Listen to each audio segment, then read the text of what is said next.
SlapperCast while we're here. Can we slap our number on something? Yeah. While we're here? Look, we got camera set up. Oh, whoa! I'm glad I got my pantyhose on. Yes, this will be and is for you episode number 207. 7? SlapperCast, yeah. Seriously? And we're recording this in the distant past. Yeah, this has been a long time coming. Well, for those that don't know, we've got the mighty Mendoza back with us again. Look at this. Hey. Yeah, we just, David Mendoza of Pogues fame. We just did a show with you a few weeks back. Oh, yeah. Last year, I think. It was last year. Last year? Eve. You haven't aged. You haven't aged today. Savage. And so we called him up the other day and we said, hey, David, we're going down to a place called Angleton. And Dave said, where the fuck is that? No, he said, yes, whatever you want, yes. And we're delighted to have you back again. And hopefully we'll have some clips for you tonight this episode.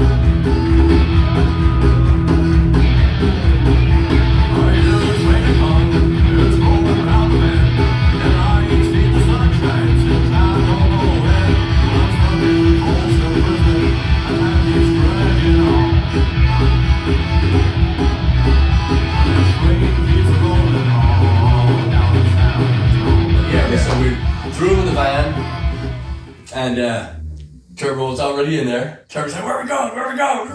That's next. I know, we had just come back from Phoenix, and Turbo's hugging the front seat going, no, I'm not doing that. It was cool though. Yeah. It was cool though. We got to see all your family. That was a good time. Yeah. Good trip. Havasu next? Havasu. Yes, working on it. Yeah? I want to get out there. See everybody in Havasu. That'd be a good show. Yeah, but present day, David, thank you for joining us again. Oh man, how have you been since last we saw you? Pretty busy, but yeah, no, I'm so glad you guys. I'm so glad to be here, especially when we did Soundcheck. I didn't want to stop. Yeah, we should do like half the set. Yeah.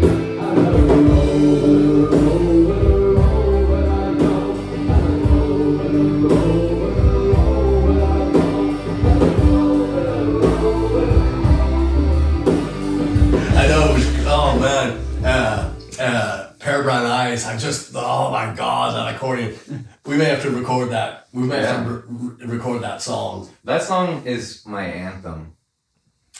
You know what? I'm glad you said that because it not just words.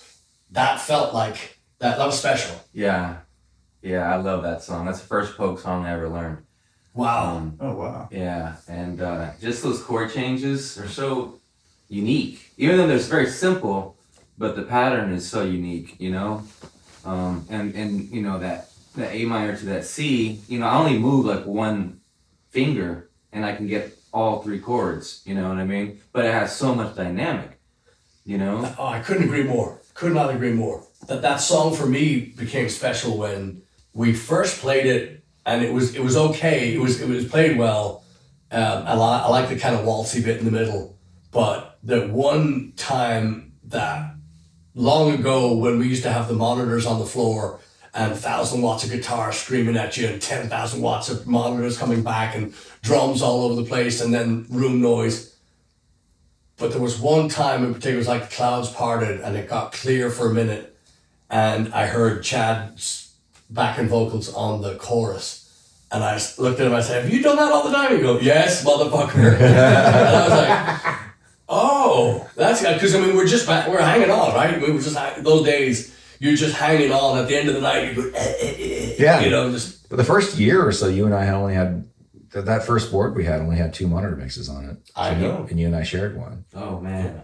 So we had to really do well. I mean, that's where still a lot of the vocal mic etiquette I still use is from those early days. Like, back off. Yeah. Well, so what happens is too, when you have voice, Chad's got a powerful voice. I just sing loud. There's a difference. And but when you put two, like if you were to take 2 streams of 2 hoses and try to spray them down a funnel, it doesn't matter how much pressure you have in the water, the same amount of water is getting through that funnel. That's the way the sound is. So when we sing, when I back up, I'm way off the mic because I'm much louder than he is. So when I sing, I'm back here off the mic, and I use the microphone like an instrument. It is an instrument, and you use your voice like an instrument. You can't turn it to 10 and give everything in the first, because it's a muscle, and you will blow your muscle out. So same thing with vocals. So when we're singing, but there was that time, and I remember the place. It was College Station. It was O'Bannon's in College Station, and I remember that one moment of clarity in that song. I'm looking over, going, I think that's it. I mean, I love the song, and the lyrics are great, and like you say, the makeup of that song, even though the chords are simple, they're placed so beautifully in that song. I love that song. So sorry to everything I do is long-winded.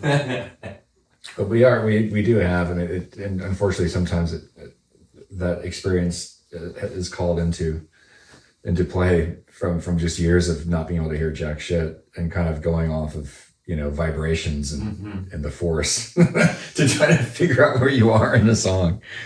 That's well under our skin. I don't think that's ever going away. Yeah, now I'm like, how did I even use a stage amp? I don't even know how I did that. I same thing. I just remember the left side was always screaming because it was always on my left. The hi-hat's on my left. I would leave and it'd just be woo.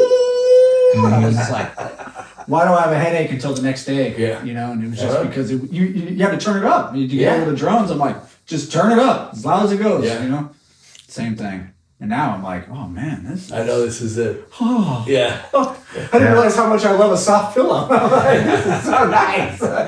This is something I just take for granted now since we've been using the inners for so long. But going like shows where I would put earplugs in back in the early days, and the first thing I noticed is all of a sudden I could think clearly. It's like my brain. It was like you're in a loud room in your head, not just the room, the volume in the room, but all of a sudden your brain is, and you can think and you can actually play better. There were some situations where I would put the earplugs in and it would almost act like in-ears because everything was so loud. It would just kind of bring the decibels down, and I could hear my own voice just bouncing off of my, in my head sound. Hear your voice bouncing off of the earplugs basically. And it was a little foreshadowing, I guess, of what was to come. it's like being in a space suit in outer space. Yeah, exactly. Sometimes it would be too much. Comfortable, you can survive. You adjust your own environment, so you're not exposed to the elements. That's a great analogy. I did used to use musicians' earplugs, which were specifically designed. They were made out of musicians. Yeah, I tried to get him. You tried them for a while, but they didn't quite work so well for you. They kind of have like a little hole in the middle or something, right? Where they kind of and they come in. They've got, it's like a 3, instead of just one earplug, there's like a 3-layered thing, and it's designed to reduce the overall volume more evenly without, because just the normal foam earplugs will take a lot of the high end out and leave the low end. Yeah. So you get this really sloped EQ, so everything sounds a little muffled. But the musicians' earplugs did work pretty well, but sometimes they didn't work. Like I couldn't get them to stay in, or they would just be painful just to keep in there. So, but I did use those for many years, and I sometimes wonder where my hearing would be if I hadn't done that. It wouldn't be in this room. Yeah. There was one time a drummer, which I shall not name because we haven't on the show once. I'm not going to do it now, but he played really loud. We were outside at Fido. And no, this was back in 2008, and it was really cold outside. And we did Waxy Zargle, I think it was Donegal Express was the last song, where the drums were really, really loud at the end of the song. And right towards the end of the song, I start hearing in my left ear, which is where the drums were, just like as if a speaker had blown. And my first instinct was to turn to see, because I thought it was your amp that had blown. And I turned, and the sound turns with my head. I was like, oh fuck. And so I just kind of we were towards about halfway through the song at that point, so I just had to stand there and kind of wince through it. And I eventually went to go see a doctor about it, and he looked at it already healed, but I think what had happened is my eardrum had actually blown. Whoa. And then it healed. He said, looks like you're okay now, but it looks like looks like it's healed, but there's perforation there. It looks like it might have. That's scary. I didn't know your drums could do that. I didn't know that. I thought when you blew it, it was good done, but apparently they can heal. So that was scary. But that's when I did the research and got earplugs and started wearing those. Particularly with that drummer we worked with back then, it was kind of essential. Yeah. Things got a little better later when Mike was not quite that loud. Oof, yeah, that was scary. That's terrifying. Yeah. So I'm very happy to live in the world of in-ear technology now. Yeah. Not that it doesn't get frustrating sometimes, you know. If we're fortunately our Travis, who's running sound here tonight, knows what he's doing. Dirty South, Angleton. Wish you were here. Yeah, we'll be back. Yeah. I hope so. Yeah, the room sounds awesome here. Great little town. If you have somebody who doesn't know what they're doing with the in-ears, it can be We've pretty addressed this frustrating. 1,000 times on the show, especially, and then another million times in the van, just because it's what we do, and you know, like you say. You were like my good friend Huey Lewis. You guys are probably too young to know him, but no, he's actually off. I mean, he can't perform. He can't play. His hearing said the same thing. It was like a 747 landing in his head. Yeah, and he's just devastated. You know, you're waiting for a cure. You know, and waiting for some kind of. He might make Meniere's is what he has. Right. So it's hearing loss, but it's not all the time. But it's just enough to, you know, when he's, same thing, he was on stage and he was just like, I can't hear, and just lost it. It's just heartbreaking when you're, you know, it's your life, you know, and. Not to change the year conversation, but Huey Lewis was my very first concert. Did I tell you that? You did not tell me that. I was 9. 9. Yeah, and it's like a stadium, you know, went to like a big concert. Yeah. You know, not like in the park or something. Yeah, so was it like sports? Was it around the... No, it was like just a concert. No, I mean, was it Sports, the album, or was it Hip to Be Square? Was it I don't remember. You don't remember? Yeah. My mom was huge, brought me, my brother, and then I remember we were there and... Your mom wasn't that big. She was... Yeah. We, on the Jumbotron, my mom went, oh my God, it was my freaking band teacher in elementary school, like my, you know, the music teacher at school. Yeah. He was on the Jumbotron. So we went down to his seats and we saw him there. Anyway. Jumbotron. I mean, he was... You know, like the... He was fat. Yeah. And the big screen. The big screen. You know, the Jumbotron. The big screen. I thought they were just picking out the... Okay. Yeah. Okay. He had 2 of them. No. Yeah. Anyway. Get the wide angle. I haven't thought about that in a long time. Yeah. Huey Lewis, I went to see him in Dublin, girlfriend of mine at the time, and my mother, and somebody else, but it was the Sports tour. That's all the big hits. That was the album with... What's the one where they dropped in a cappella? Where they kind of... They always do. They always They do that. have it on 2 or 3 albums. So I remember they did that, and that place was going bananas. Like, So did they bring the drum machine out on the little red radio flyer thing, and then they just acapella? Oh my God, I just remember being a cappella, you know. What I can kind of remember. They turned all the lights out, and, like, they had the lights on them, and I just remember being like, I want to do that. Yeah. Well, they are second to none. Van Halen did you know, Happy Trails a cappella, brilliant version of it, a lot of fun. But when it comes to the King, when it comes to Huey Lewis, nobody did that better than he. Oh my God, we about lost our minds. So I didn't know what the radio flyer was. Being, you know, my mother's American, you know, so I got to see the radio flyer little trolleys, where they are. The wagon. The wagon, thank you. And they brought the drum machine out on that, and they did Bad is Bad. They did All the Birds in the Blue. Don't know what to do. Anyway, I can't get all this up, but they did a couple of a cappella songs, and it was just hair raising how perfect this was, and just jaw-droppingly intense how precise they were, and every single note, and so beautiful. There's a great, we talked about this before too, but there's a great clip, and it's latter day Huey Lewis and the News, and they're on stage, and I believe it was a benefit concert in San Francisco, their home turf, and they're singing this in the middle of a song, and I think it's the guy that does rhythm guitar and saxophone, brilliant player, and he sang a flat note, and Huey looks at him. And he just started laughing, but it was so, because they are so meticulous in their harmonies. That band was built on rock and roll and harmony. I mean, they're just so good. Yeah. And it's something to behold. Huey Lewis in their prime. I thought you were going to say Huey went. Yeah. if they could have heard him, he might have. Dude, definitely untouchable. Like, Yeah. it was, Yeah. I'm still huge. When you're that age, you don't really, you don't understand the complexity of it, or I didn't at that age. But I just remember. But you got it. I just remember thinking, it seemed so much farther than what you think you can do. Right? You're like, this is a top professional. Like, this is major league. Yeah. Yeah. Do you sing at all? No, I can. I've always been in choir and stuff, but never a singer. You know what I mean? Yeah, it sounds to me like you can sing, and I've heard you sing too. You can sing too. It's I'm always that person. I'm annoying in every walk of my life, but I can hear it in somebody's voice if they can sing or not. Mm-hmm. I'm rarely wrong. I've definitely been wrong about it before, but just 9 times out of 10, I'm usually spot on when I do. But yeah, and you can also tell too when you're playing, you've got so much soul. We said that about you the first time when we played, the first time that we ever rehearsed with you. I just remember you said, and I'll never forget, I didn't get the song under my fingers.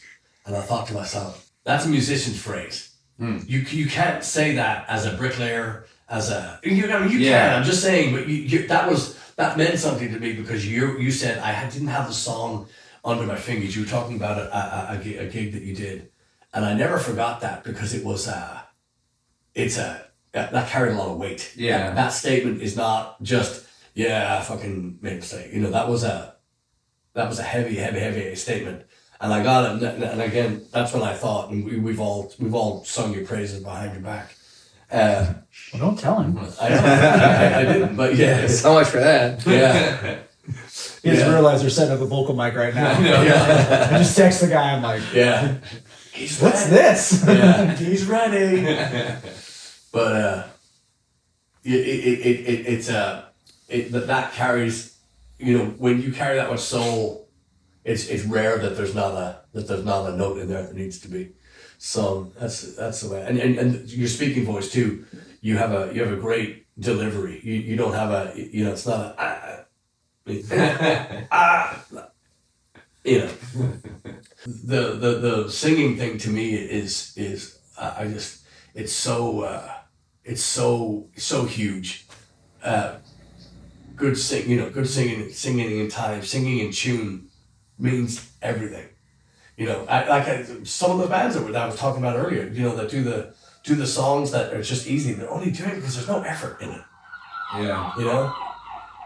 And it's a big deal to have that, that care, that stuff in your soul, that stuff in your fingers. Yeah. It's always been like it's like knowing a language, and my mother, like, she always, like, I told you earlier I haven't played for a long, back in the day, I didn't play for a really long time. Mm-hmm.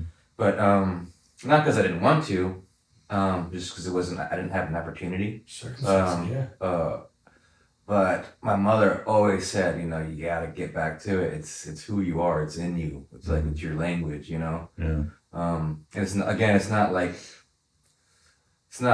And I'm not a piano player or accordion player, but, my dad used to always brag to, people that he can play trumpet, he can play clarinet, he can play guitar, but I can play this floor or that wall if you want me to. Yeah. But I'm not like proficient, at wall playing, what I mean? But it's just something that always makes sense, It's like it's just part of my nature, all of our natures really. Yeah. Because we're not out there like, hey audience, look what we can do. Like, look at how fast my fingers are or whatever, Yeah. It's not technical. It's like you said earlier, we're creating the vibe, Yeah. And it's real easy with you guys, obviously, to support y'all. Because to join. Yeah, Yeah. I mean, because there's a we don't do good with a support thing. You know, we do good as a unit, and it's such a great addition. I saw Adam, the owner of this just marvelous venue across the street, and Adam was he said, I didn't know you had an accordion. And I said, yeah, when I told him what was going on, he's sitting over in the corner off the stage right, and we played a little bit of Fall from Grace, and we did a little bit of Pair of Brown Eyes, the song that we just played, and I talking Pair of Brown Eyes, there was a pair of surprise eyes, and then Katie, Travis's, our sound guy, I think it's his girlfriend or wife or what, she said, I like your vibe, I like this vibe, you know, and it's true, we have this thing as a unit, this is a big, it's a big sound, but it's not, you know, walls of amplifiers and thing. It's a big sound because it's placement, it's creating that atmosphere and that thing of playing together. It's you know, it's kind of a big deal. It's kind of, I get excited. Yeah, man. You know, moves me. You know, so tonight we'll have been in the past. By the time our slapper brethren get to see it, but hopefully we can have some clips of what hit. But I just get so giddy. We will be doing some 3-piece Blaggards stuff as well in tonight's show, and because I love the contrast of that. You know, like when we did the Pogues show, you know, we did well, that was different, but you know, just playing some Blackguard songs to me is we talked about this too, but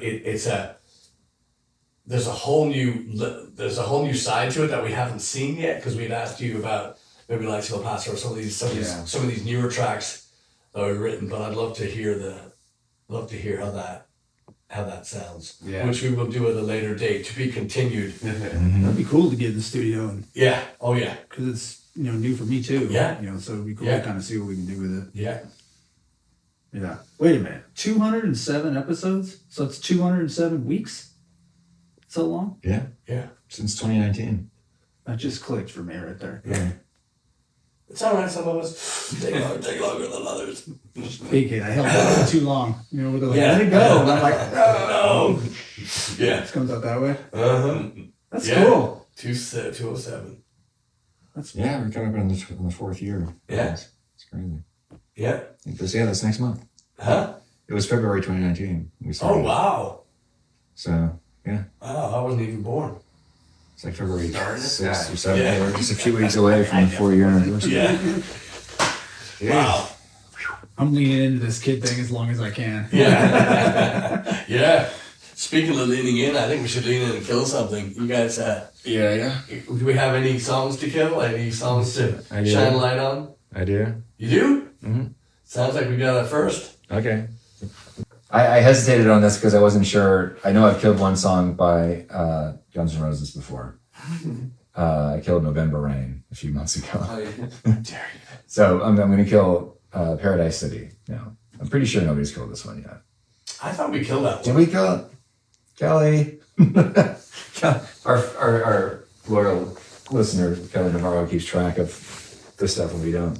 Have we really killed that? I don't know. If I was to bet, that's not. No. If I was a gambling man, I would say that we have killed that song before. I don't know who would have, but just kill it anyway. Just kill it. We can come back. I'm going to follow Heidi's example from last week.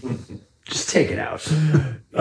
It was hilarious because Kelly knows that without fail, Kelly's comment came in and said, yes, that song's already been killed. You can count on her every time.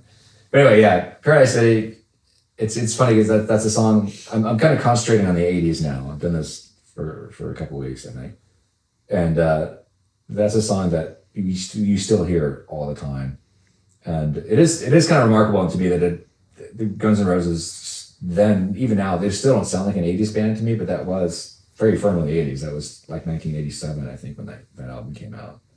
So but it's not even one of their best songs.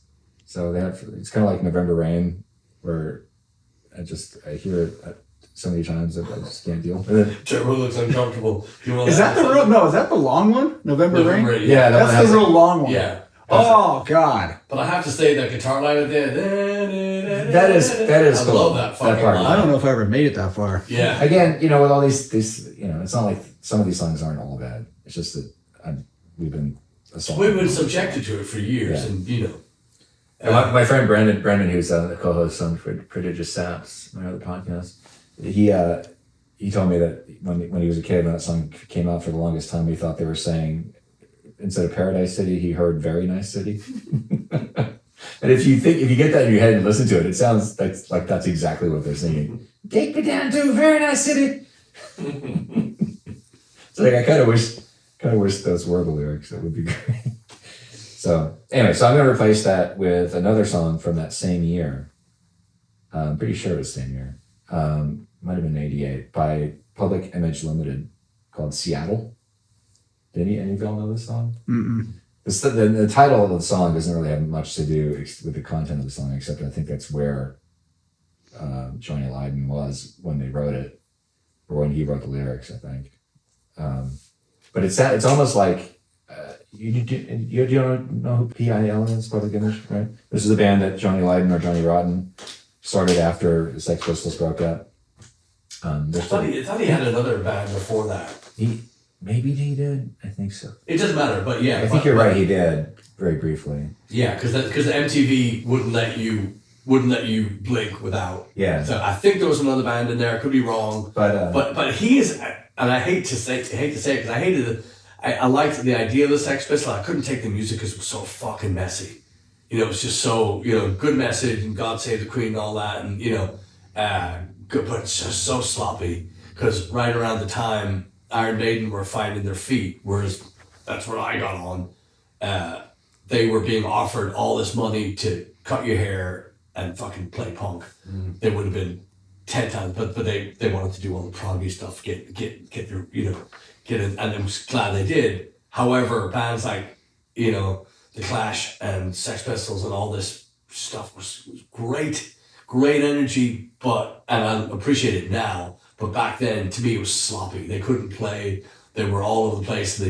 And there was nothing but, you went there for a fight. You didn't go there for music. You went there for a fight. I want to hear the guitars.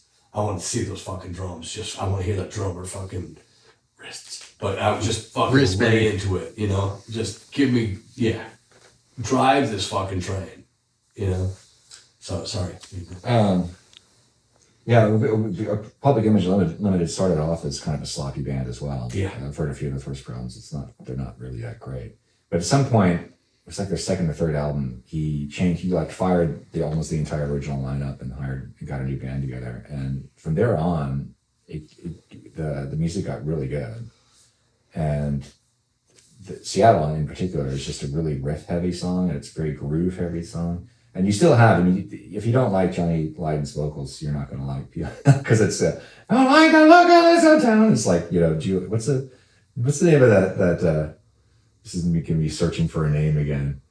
I want to say Julia Childs, but that was a chef. Yes. Who's that old Broadway? Yeah. That really high pitched kind of voice. And I love it. I know it's not really singing what he does, but it's satisfying for me. But there isn't a whole lot of PIL stuff that I like, but that song I think is fantastic. It's a great piece of work. The bass player on that track is great. He was the bass player in the band for a couple of years during that period. Great drums, great guitar playing, and it's somebody. I remember a critic at the time referring to it as Johnny Lydon's "Once in a Lifetime." The Talking Heads song. It was had this kind of timeless, kind of otherworldly feel to the song because of that kind of hypnotic riff that they're playing. So it is a really great song. You don't really hear that song very often anymore, but it was a pretty big hit at the time, but it's not now. So y'all should listen to it. Let me know what you think. Yeah, check it out. He relieves. So. Check it out. Very good. Do you want to go next? Still. Yeah, you asked a question earlier, so this is where I got my kill and my resurrect. You said, What's the one-hit wonder? Oh, that's another one. Okay. Do I have to wait for that? No, please. Wait? Please fire it. I'll wait. No, You need me to wait? Have you got another one?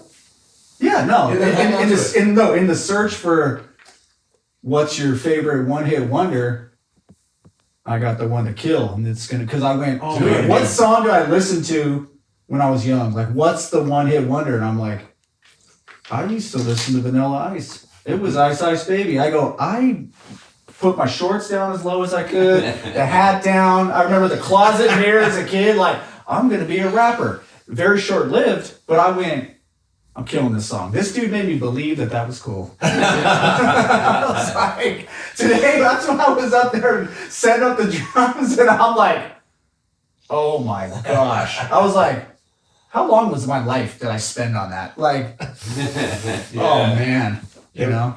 You got a attitude for the most entertaining defense of plagiarism? He did? That song?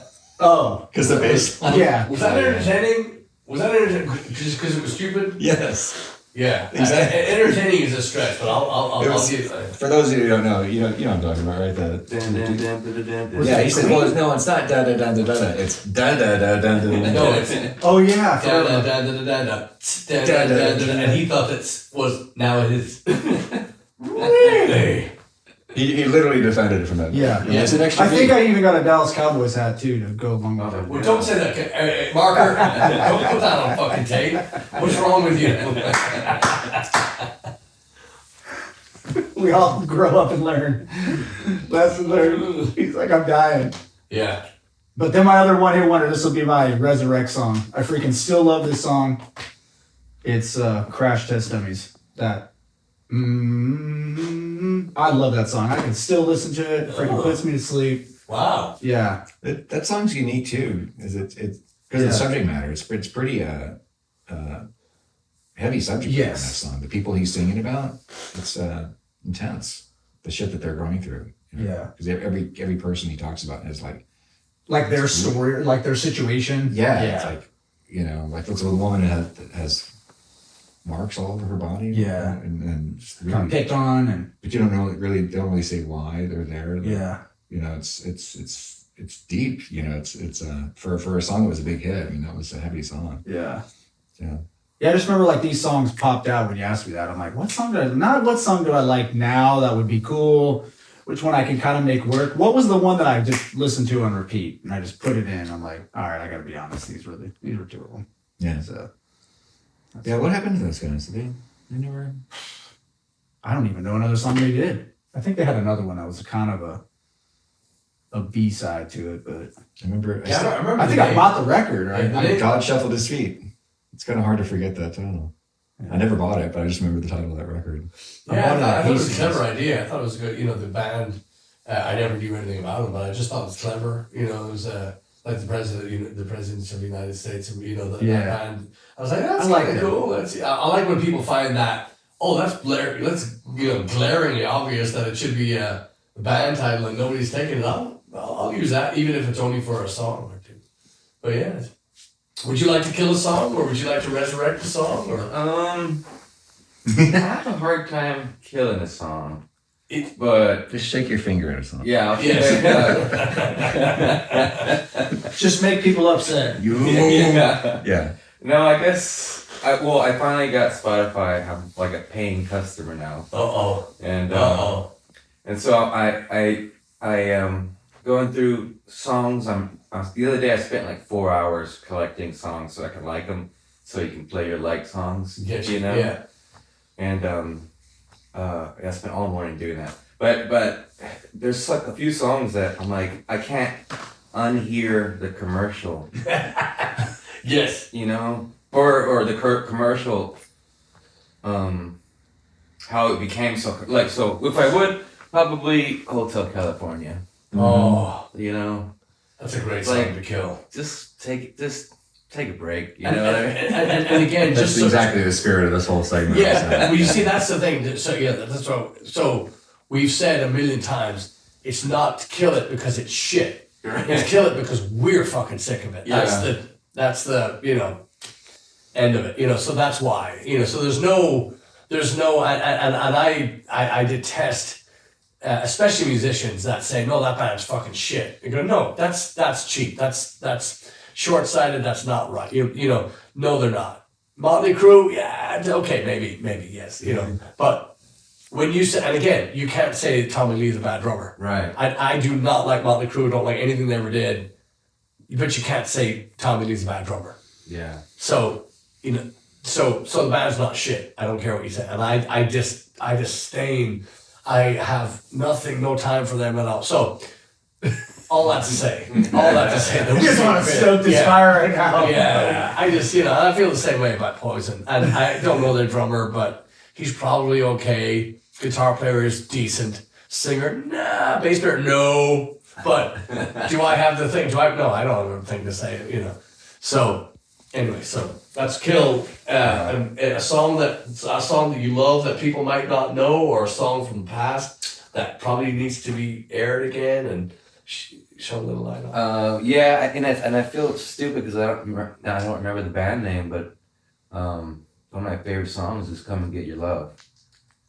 You know that song, "Come and Get Your Love." Oh yeah. What's the name of that band? I can't remember. It's in the Guardians of the Galaxy movie. Yeah. That's what made it a big hit again. That, and it's the intro song for what's his name, Bill Burr's cartoon. Oh, it is? Family. Oh yeah. Yeah. Wow. And yeah, it's so I like that hilarious. song. Yeah, it's like that just gets me going, man. Yeah. That little sitar guitar they play. Yeah. Oh yeah, the beginning. Yeah. It's cool. The band, they're Native American, right? I don't remember the name of the band, but it's on the tip of my tongue. We'll find it. We're all using our phones for other purposes. Yeah. But let me ask you this too. So David Mendoza in On the Open Road, everything at your fingertips. What do you listen to? Oh man, I know. I mean, just run the gamut. Just. Stevie Wonder, Tom Waits. Oh man, yes. I mean, yeah. I spent 4 hours creating a playlist the other day. Yeah, I was gonna say that. Well done. Like Gap Band. Yes. What's his name? What's the song? Vanilla Ice. The song is Into the Mystic. Into the Mystic. Oh, Van Morrison. Yeah, Van Morrison. Oh my Van God. Morrison, yeah. David Allan Coe. My son loves him. You know? I have a CD in the car. Yeah. Because my son, and we got to open for him. Oh, that's badass. Yeah. So, We spent many hours in the van listening to outlaw country. Yeah. Too, so, yeah. which really is, it's a great way to pass the time. You know, especially driving up through Katie's second home here up in Kentucky, when you get into those back roads and the Blue Ridge Mountains, and you get up to North Carolina and all. Oh my God, the outlaw country station cannot be beat at that point. Even if you don't like country, you gotta play it at that time. It just fits the mood. Somebody starts repeating songs, which it did do. Yeah. I know, but it's still, you can't have everything, Chad. Was that the Pandora station we were listening to? That was during our Pandora period, right? Yeah. Pandora? Yeah. All right. Yeah, good stuff though. Really good stuff. I see why we get along so well. That's some good stuff. What are Stevie Wonder albums? Oh, Intervisions. Yeah. It's my absolute favorite. Top. Yeah. I can listen to that forever. If you go down Deserted Island where you can only have 2 CDs. Yeah. It'd be that. That'd be one of them for sure. I grew up with that, so my parents listened to him a lot when I was a kid. This was back in the when the records were coming out in the 70s. I was a little kid. So it was that one, and what, Fulfilling This First Finale, is that what it's called? I don't remember. I don't know. There's a series of 3 or 4 records all came out in the Song in the Key of Magic. Yes. Yeah. And what was the other one? I can't remember. But We had Hotter Than July and on LP. That was on my house. That was one of the last really good records. God damn, yeah. It's just another one of those ones that kind of, you just feel like you've been lightly tased. Yeah. You know, and then it's just a beautiful record.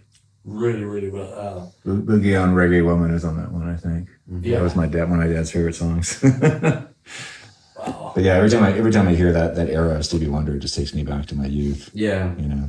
Yeah. He's only 20 years old. All right, so I'm gonna kill. I'm gonna kill. Actually, I'm gonna go backwards. I'm gonna shine a light on. This wasn't gonna be the one I was gonna shine a light on, but it is now. It just came into my head out of the blue. It was a band, a recent band, 90s band, from up north of here, the Toadies, and that fucking song, Possum Kingdom. I fucking love that song.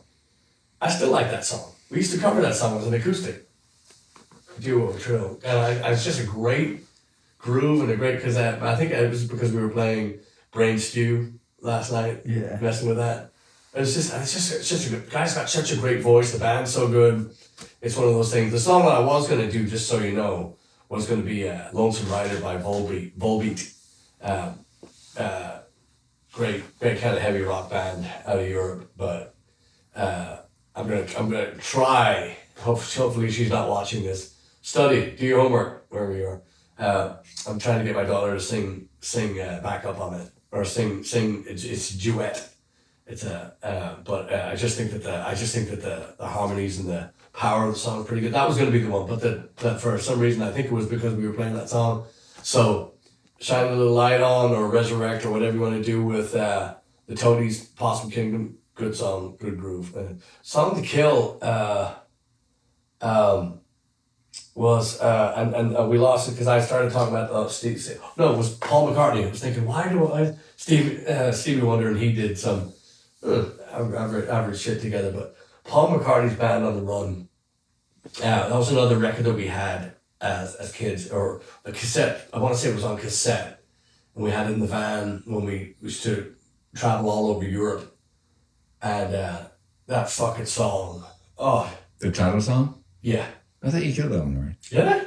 This is a running theme. We're getting off. Anything else off that record? All the songs on that record, there's nothing redeeming about that. So, about that record at all. I don't like Paul McCartney, but I was also subjected to hearing you were subjected to it, record, a couple of times. So take the whole record and... There are much worse records you could have been assaulted with.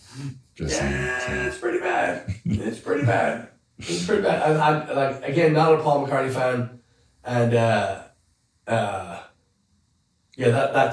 whole thing just watery and weak and poorly written, and it just not poorly written. Just seemed like it was a quick job, and it just sounded, it just sounded so thin, and so when you're used to, Lennon, McCartney, when you're used to that kind of stuff. Yeah.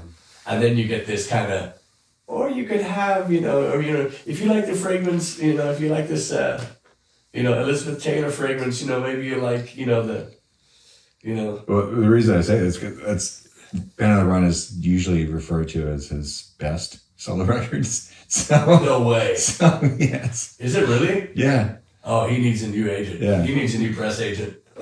That was awful. There are, Can you, I just can't think of the names of the, can you, because that one got so much airplay in Europe. The songs on the record? Yeah. There's a bunch of ones on there. Like, I am tired of the title track, and there's some other stuff in there like Bluebirds, not that great. But there's one song in there called No Words, which I think is really good. And the last song, which is 1985, which doesn't even sound like him singing. He sounds like he's doing a Dr. John impersonation. For years I heard her on the radio. I had no idea it was Paul McCartney. Oh. Y'all are dun dun dun dun dun. Well, no one ever left alive 1985. Will they ever do? Oh, I've heard that one. Anyway, that one got a lot of airplay. That song's pretty good, I think. That's one of his better songs. But yeah. But the thing is, I think it's funny that I understand why you're singling that one out. But there was so much worse stuff that came mostly after that, I'd say. His albums most of the 70s albums up to that point were okay.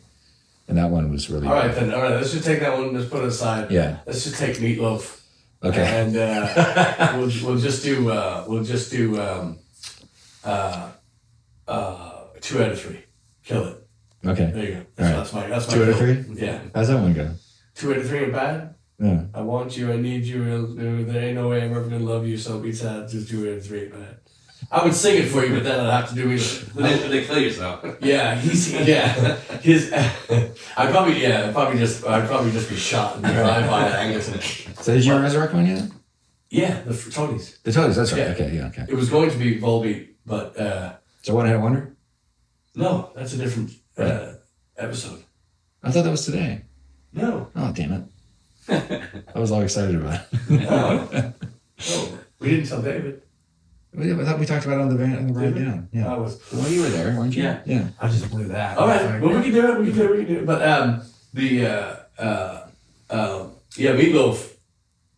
Meatloaf to me is like a imagine if Freddie Mercury had a mist.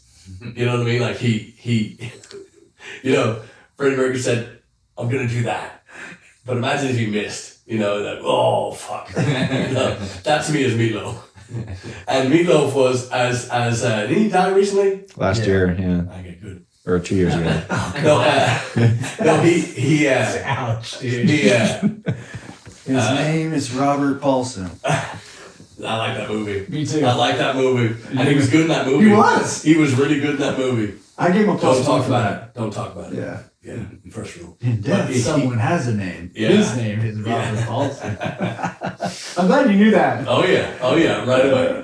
Again, credit to him. Yeah, it was good. Great job on that. And Scott Ian of Anthrax is married to his daughter. Fun fact. And her name is Meat Pie? I don't know. Meat lover. Cherry Pie? I don't know. But but Meatloaf to me was always that. It just gaudy enough to be acceptable.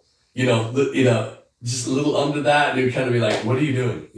Get out, get out of here, you strange man." But it was just the biggest thing, and I'll never forgive my second eldest sister, Maureen. I went to visit her when she was living in D.C., Washington, D.C. that is, and she and her husband Carl went to see Meatloaf. They didn't tell me they were going, and they left me alone with their two sons. And their two sons set the house on fire. No, just kidding. I was gonna try to start a rumor, but yeah, it's just you don't go to see Meatloaf. A. Does he have a backup band? B. Does he have a band that's with him, or is he just tracks? Oh no, he's He's a a band. band? Yeah, no, he's a band, and they're usually pretty decent. What's his name? I think one of the Kuliks was a guitar player for him for a while, in the '80s, and I that's already way too much Meatloaf. Who? Yeah, you know a lot. Kulik. Can't remember. Bruce Kulick played with Kiss for a while on guitar. Bob Kulick, who died recently, was a producer, a guitar player. And I want to say one of them played with him. I could be wrong. Who fucking cares? We're all dead. But I saw Meatloaf at Summers on the Beach in Fort Lauderdale when I lived down there. Why? I don't fucking know. Destiny? But it was awful. Oh, you went to go see him live? I Yeah. thought you were somebody used to saw him on the beach. Oh, that's what I thought too. That's what I was like, Sorry. Destiny? Sorry. Summers on the Beach was a rock club. Got I saw Animal Logic, Stuart Copeland's band there. Oh, neat. I saw Skid Row there. I saw I saw a bunch of a bunch of these 80s bands did these places in Florida. If you're playing rock and roll, you usually the flaccid appendage that is Florida on the map of United States. Oh my God. The what? Now I'm never going to look at that the same. Dude. You've never seen You're new to that? I've never. all the guys in Florida have the fucking Florida tattoos on their because they're so proud of it. Yeah, I swear to God, it's just a big flat. Anyway, so when you're I've never heard someone say that. oh, okay, yeah, that's a thing. I thought it was just like, it's Florida. Like, I don't know. Exactly. Ordered for But, posterity. okay. So anyway, so when you're in a rock and roll band, you're coming down the East Coast.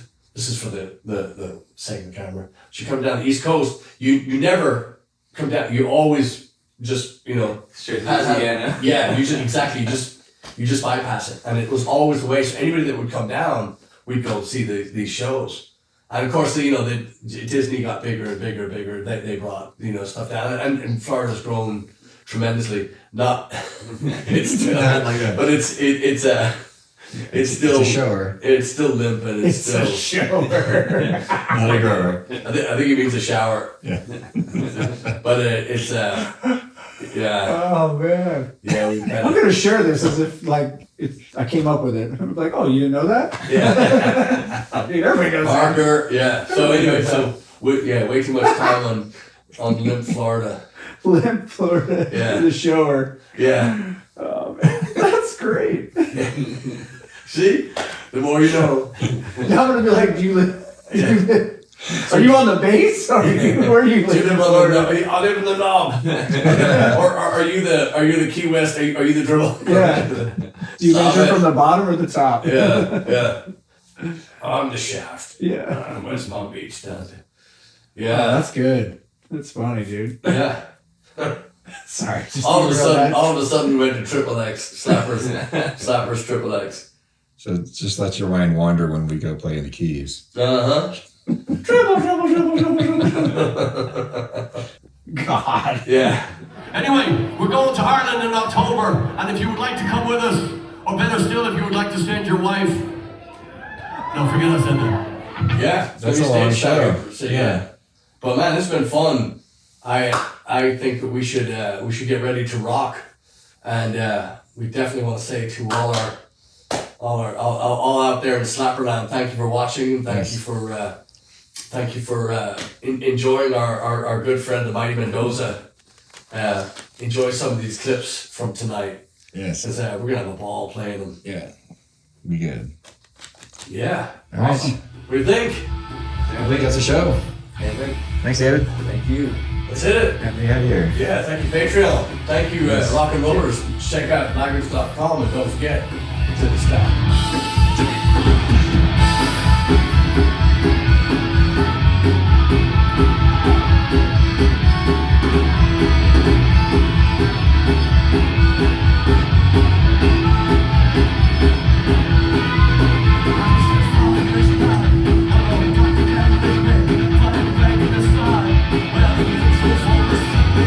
Well,